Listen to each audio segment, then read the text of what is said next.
On today's episode of the Locked On NHL podcast, go ahead and break that panic button on Connor Hellebuyck.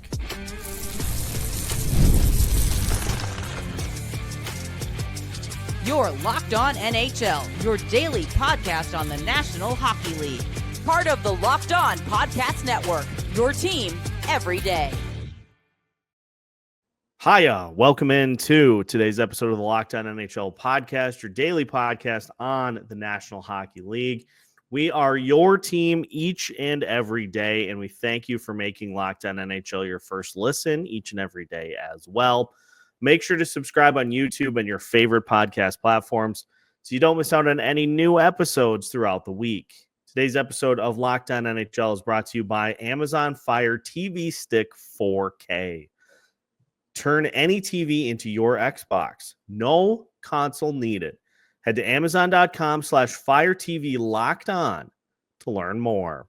On today's episode of Locked On NHL, we'll discuss the firing of Pittsburgh Penguins former head coach Mike Sullivan. Take a look at whether or not that's an appealing job and where Sullivan likely slots in next. We'll also talk about the Winnipeg Jets, who have a crisis on their hands, a calamity, a crisis. We're talking the wagon has overturned in the river, and now you are trying to grab supplies and save the rest of the family from drowning in the river. And we'll also talk about the rest of the Western Conference series, which conveniently are all knotted at 2, and which teams we are most concerned about. My name is Seth Topal, host of Locked On Wild, joined as always here on a Tuesday edition of Locked On NHL by JD Young of Locked On Sharks. And JD, Mike Sullivan gets the sayonara from the Pittsburgh Penguins. This one is interesting because the direction that this team is trending, you know, it felt like maybe this should have happened a year ago, but I feel like Sullivan got the additional time because of the fact that, you know, what he has done for the organization. You don't want to cut a guy loose too early, but it just felt like this was inevitable with where Pittsburgh's at. Yeah. Pittsburgh's such a weird situation, right? Because you have your aging core, a guy like Sidney Crosby and Malkin and Letang and Erik Karlsson, who I know wasn't part of the original core, but he's still, you know, he's part of the new core or new aging core. But like, what is this team supposed to, like, what were you expecting? Like, the goaltending was horrific this season. Like, I don't know what more or less Mike Sullivan could do. I think this was the first move. Like, usually the first move for the GM, right, is, okay, you got to fire one of your assistants or somebody like that. And then if that doesn't work, then you fire the head coach. But I don't know what this team is trying to be. I think they're trying to do the retool on the fly with Crosby, but like they've gotten some interesting prospects coming and stuff. But is the new coach going to play them, or are you just going to keep playing Sidney Crosby because he's Sidney Crosby, and you shouldn't take Sidney Crosby off the ice because, again, he's Sidney Crosby, and even 38-year-old Sidney Crosby is still one of the better one seeds in the league. It's just, I just don't know what the direction of this team is. And it feels like they've just been kind of meandering the last couple of seasons here, trying to just kind of ride out the Crosby years before they can just rip the Band-Aid off this thing and, you know, actually do a full-on rebuild, which is probably the smart thing to do. But again, you have Sidney Crosby, and Crosby's made it very clear he doesn't want to go anywhere. So what do you do? Yeah. You're in a tough spot here because, and I think Kyle Dubas knows this, because this roster, the way it's constructed, it's in need of they need massive work, but you also run the risk of turning a lot of fans off by dumping these players that have been icons for this franchise for a long time. Like, that's a massive PR hit if you move on from Sidney Crosby before he elects to retire. And you think about it too. Think about the amount of when he does eventually decide that it's time to go. Think about how much attention that's going to bring, how many eyes are going to be on Pittsburgh for that season. You can't turn that stuff away, but as a result, you have been putting off, like with a car. It's your favorite car. You don't want to trade it in for a new one. You've been ignoring some pretty glaring. That check engine light has been flashing at you. You got an oil change. Your tires need the tire lights on. There are some sounds. Bald. Yes, there are some sounds that pop up when you start it that you just are like, oh, come on, it's not that bad. It'll be okay. It'll be okay. Yeah. But like they need to really kind of roll their sleeves up. That's why they brought Kyle Dubas in, was to kind of oversee this new transition, because a team that has the amount of weapons that they scored under 3 goals per game all season.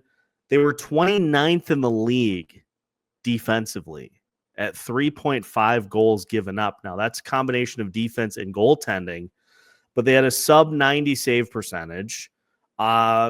It's not a good team. It's not a good team. And there just is so much work that needs to be done, but it doesn't feel like you can even start that until Sidney Crosby is gone, because you just don't want to have it on your hands that you spent the last few years of Sidney Crosby's tenure in a rebuild. So they're kind of forced into keeping it going, even though it's pretty obvious that they need to, there's major work that needs to be done. Yeah. And it's not like there's a lot of flexibility. Like they've got a couple like RFAs and stuff like that, and they'll be heading into the off season here with, like a okayish amount of money when it comes to like their cap projections. So they got like $23 million in cap space. That's nothing to sneeze at there if you want to, but again, it's just such an aging core, and like I think you have to try to solve the goaltending. Like if you solve the goaltending, that probably helps at least mask some of your defensive woes, right? Like you don't go and get Erik Karlsson because of his defense. You get Erik Karlsson because of the way he can drive offensive play. But it feels like everything that they've done lately just hasn't worked. And I do feel like it sounds like it might be David Quinn, who is kind of put in the same type of situation with the Sharks, where it was like, here you go, bro. Look at this roster. Do what you can. And Erik Karlsson put up 100 points, and they traded him, and then ended up firing David Quinn right after that. But I do wonder. I feel bad for whoever kind of has to get this, because again, maybe they're able to pull off a Caps like situation where it looked like the Caps were just going to wander through the desert until Ovechkin retired, and all of a sudden the Caps are the best team in the East this year. But I don't know, man. That roster is not looking great right now. So, yeah. Sullivan, though. What are they? Does Sullivan? So, does he go to? I mean, because there's 1,000 openings right now. It feels like a third of the league has a job opening. Like the Rangers, is that an appealing situation? We did like our power rankings the other week, and that was kind of middle of the pack. Do you think Sullivan with a veteran team like that, like that's a good fit? At least you have a goalie. You got a goalie. I got one. Okay.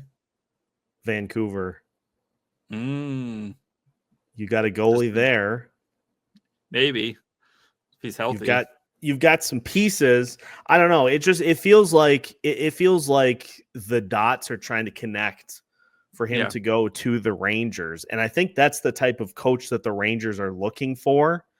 I think he needs like a veteran, like having him at like Chicago or like Anaheim, where it's like a younger roster. I think Mike Sullivan needs to be at like a veteran roster. I could see Vancouver, but that place is such a. Why can't you be normal, Vancouver? Well, those are the two, and another thing that they both are in need of, and I think this is where Sullivan could probably help a little bit too. They're in need of a culture change, and he put together a pretty good one in Pittsburgh. It's fair. I mean, it does help when you have like the ultimate captain of captains is Sidney Crosby, who's like no matter where he goes and no matter who else is in the room, everyone looks to him as the captain. That does help a little bit. Quinn Hughes seems like a great dude. I don't know if he's Sidney Crosby level when it comes to the captain there in the Rangers. Of course, they have 50,000 alternate captains, so who knows who the actual captain is right now. Yeah, it's you, Beth. You are the captain of the Rangers. Good luck. Me. I was like, I don't have a speech prepared, so I guess I'll just say, hey, one shift at a time, pucks in one deep. Shift, crash the net. Crash the net. Full 200-foot game, boys. Yeah, don't get too high, don't get too low. One game at a time. It's a good team they got over there. Stay out of the box.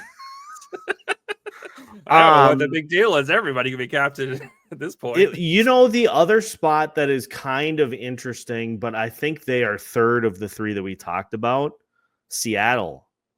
They're going to be looking for an experienced coach, I think, to try to lead them. But I feel like they're a distant third of those three. Like, I feel like the Rangers is the one that probably has the most steam right now. Then I would say Vancouver.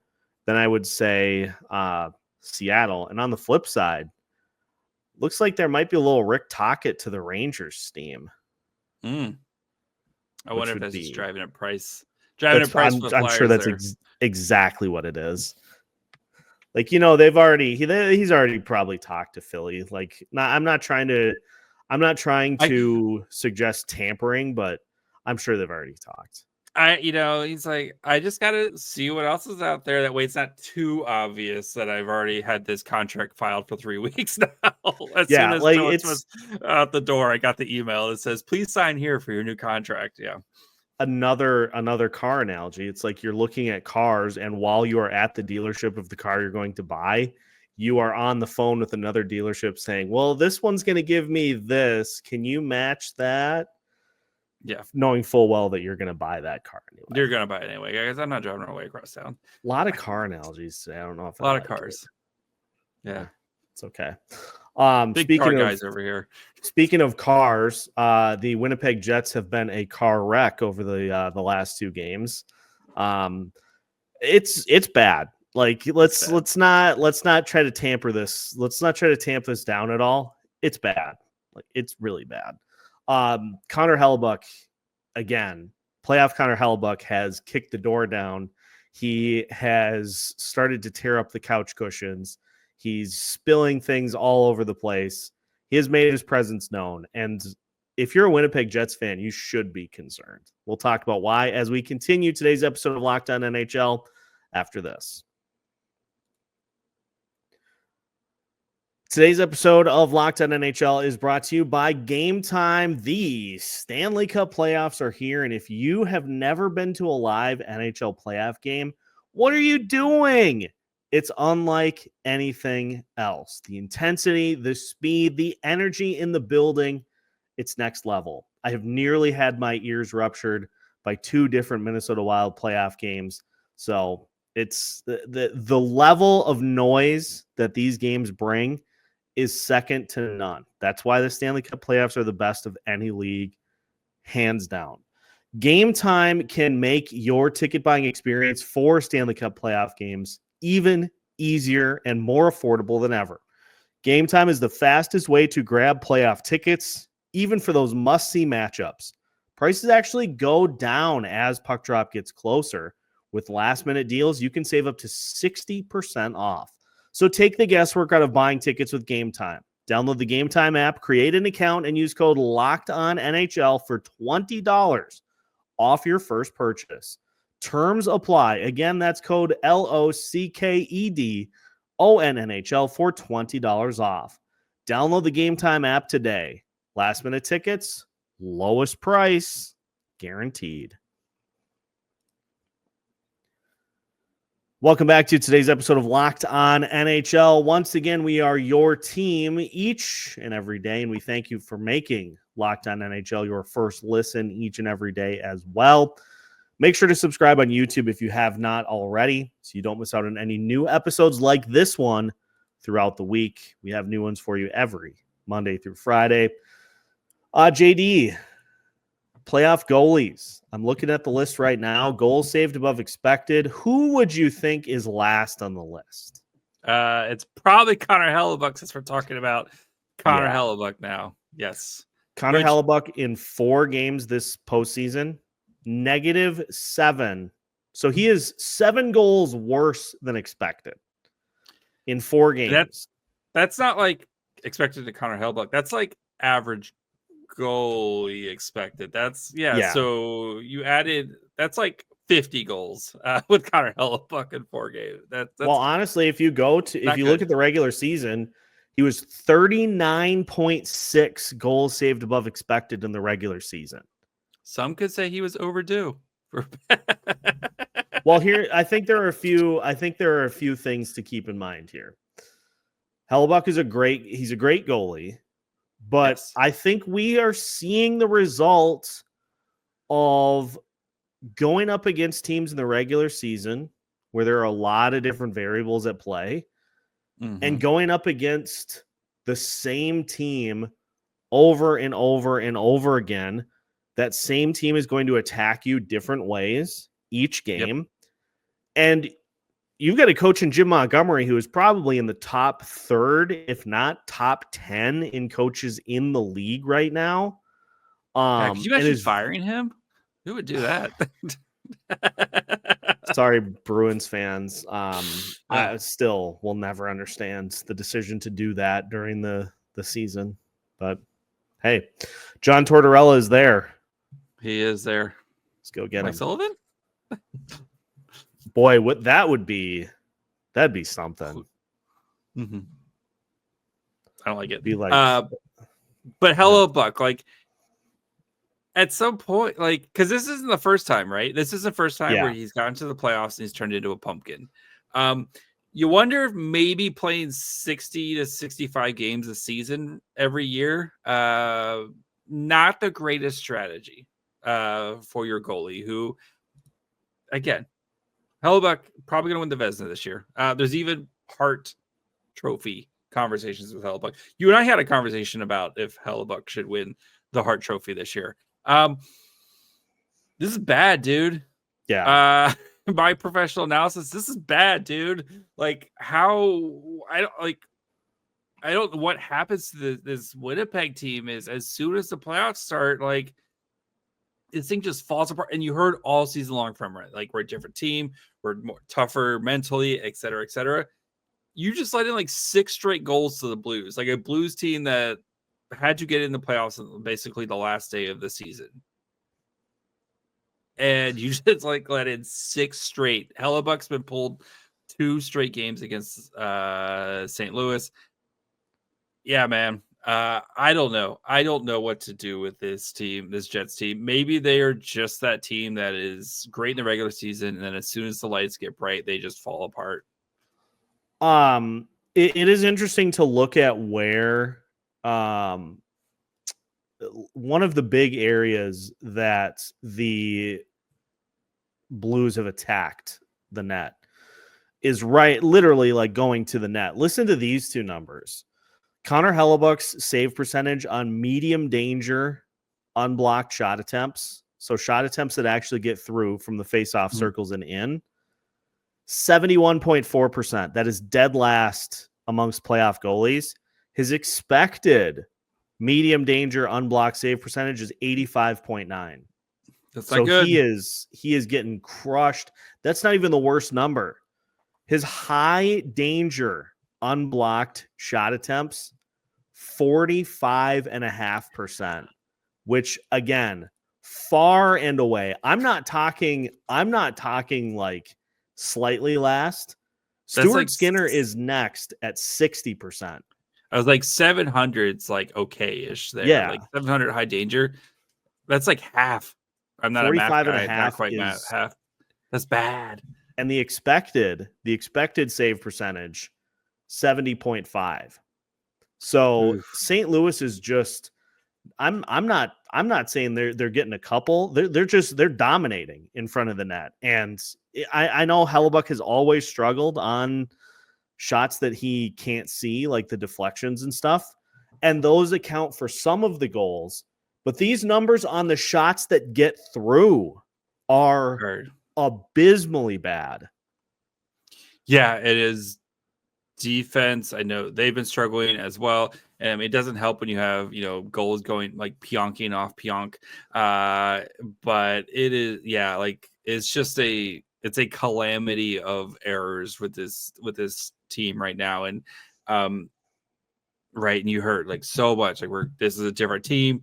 We're gonna be, more mentally tough, et cetera, et cetera. And like last year, right? Colorado came through, and Colorado is a good team. But like you're the President's Trophy. Like this is the best team in the league from wire to wire. Like no competition. Yeah, it's not great. And we're gonna talk about which team we're worried about the most. Spoiler: it's the Jets. They are the team that you have to be 100%. Because even if you beat the Blues, this Colorado start, like you got to be terrified whoever's coming out of that series because that they've got whoever comes out of that, you have a goaltender, you got like those are deep teams that can score from everywhere. They have dynamic defensemen. You got to be worried about whoever comes. If you're the Jets, like even if you somehow manage to beat the Blues, your season's probably done in the next week to 10 days after that. Listen to this just before we go to break. The last 2 seasons, Connor Hellebuyck was dead last year in goals saved above expected. He was a -5. He was 23rd amongst goalies 2 years ago at -2.9. And the people that were behind him, the only one that was behind him was Stuart Skinner, who played 12 games, and Jake Ottinger, who played 19 games. Like you are doing that in one series. It's bad. It's not good. It's a Jets team, and they just paid him. Yeah, it's a Jets team that is built to lean on their goaltending, and they're not built to not only get the goal back that he is giving up above expected, but then he's giving up goals beyond that. So now all of a sudden you have to try to come up with 2 goals, whereas you win games 3-2 in the regular season. Now you're having to try to win these games 5-4. And they can't do it. They can't. Yeah, this team is also not built for that as well. This team is built to shut things down and suffocate you. And and the power play, which has been very good, just doesn't feel the same right now. Yeah, this whole thing's it's not just on Hellebuyck, but it's also not just on Hellebuyck either. So it's not just on him. Oh boy, Ottinger's getting cooked now too as I watch this as we record. Let's finish by talking about concern levels for the teams in 2-2 series. We'll talk about that as we finish today's episode of Locked On NHL after this. The NBA playoffs are here, and FanDuel is giving new customers an incredible way to get in on the action right now. When you join FanDuel and place your first $5 bet, you'll get $250 in bonus bets if your bet wins. Personally, right, from the Bay Area, you have to root for Steph Curry. It's by law, you have to root for Steph Curry. And watching Steph Curry do fun Steph Curry things and making money while Steph Curry does fun Steph Curry things, I can't think of a better thing I'd want to watch. So from 3-pointers to steals to assists, FanDuel has so many ways to bet your favorite player props. Plus, after the game tips off, you can even combine live prop bets into a same-game parlay for a chance to win big. So maybe Steph Curry over on 3-pointers and a Golden State Warriors win feels like a pretty solid way to go, if you ask me. So don't miss out. Head to FanDuel.com and claim your $250 in bonus bets today. Final segment of today's episode of Locked On NHL. Once again, we thank you for making Locked On NHL your first listen each and every day. JD, let's finish today's show by taking a look at the teams that we are concerned about, the teams that The teams that are doing okay, I think of that meme where you're like, hey, you're doing the best you can, and they're just like in a crumpled heap, just like can't get up off the floor. Who are you most concerned about at this particular moment? It has. I mean, we just talked about it, but it has to be the Jets, right? Yeah. Our boy Cam Fowler putting up like just ridiculous numbers against you. Cam Fowler, praise be to Cam Fowler in all his glory. But yeah, we don't spend a lot of time on the Jets, but it's the Jets, right? You were the heavy favorites heading into this year, the President's Trophy winner. You looked good the first game or so, and then things have just gotten off the rail. And I don't know if there's an easy fix, right? It's not like, oh, we need to just get some better puck luck or, tweak our structure here a little bit. Like it is, you're getting just run over by this Blues team right now. And there is a freight train that you can't stop. And Cam Fowler leading the way, baby. Yeah, and as the lead representatives of the Cam Fowler fan club, I feel very good about what we have seen from Fowler and the Blues. And I mean, hey, the easy fix is to just stop the Blues from getting to the net. Stop letting them score goals. I think that's not an easy fix. Yeah. And Binnington has kind of outscore the other team. That's easy fix, Seth. I don't know what you're talking about. Yeah. Binnington has kind of been like playoff Binnington again. So it's obnoxious. It's obnoxious. Yeah. So it is definitely the Jets as the number one team as far as crisis level goes. Who's next? I'm going to say the LA Kings. So LA Kings, it felt like this was the year. Yeah. You've had like everything lined up for you to finally get past the Edmonton Oilers, right? The Oilers basically dragging themselves to the finish line with so many injuries. Stuart Skinner has been an absolute mess to the point where he got benched. Like this team not healthy. And you have blown some horrible leads in this series. Yes, you got one, right? Game one, right? Where they Oilers scored twice. And you're able to score right there at the end to put that game away. But you have gotten up on the Oilers all series long, and you have not been able to put it away. And just letting a team like Edmonton hang around with Draisaitl, with McDavid, and those guys are going to start to get healthier and healthier as the series progresses. You have to feel like if you're the Kings, you miss an opportunity to at least be up 3-1, right? If you're up 3-1, you feel like you got a chance. Now it's, best of three. I know it's heading back home, and this is a different Kings team at home, but still, it feels like you could have really put the series in a stranglehold, and you let it go multiple times. But now the pressure's on you because you feel in the back of your head like, okay, we have to win at home. And so if things don't go, if Edmonton can simply hang around, or even if they get up early, like if Edmonton gets up early, because that's been the problem, right? The Kings have really gotten up early on this series, in all the games, and then Edmonton's storming back. Mm-hmm. What happens if Edmonton gets up early and starts to put this thing away early? And this Kings team, which is known for kind of shutting teams down, again, do they have the gear and the horses to run with if it gets into a track meet with the Oilers? I don't know, man. McDavid and Draisaitl, it's a lot of firepower. Yeah, no shade to Anze Kopitar and Adrian Kempe, but I would probably go McDavid Draisaitl in that matchup. Just a hunch. Yeah. Who is number 3 on your concern list? It's gonna warm your old Grinchy heart. Vegas Golden Knights, man. Kind of the same thing, right? Minnesota limping into the end of the playoffs, and I know they got some of the guys back beforehand. Vegas, very much, we've been here, done that type of thing. This Minnesota team, we've seen them lose in the first round of the playoffs for an eternity here, but they've been outplaying Vegas for a good chunk of this series, right? And even going back to game one where Vegas won, you felt like if Minnesota didn't shoot themselves in the foot in game one, they probably win that game, right?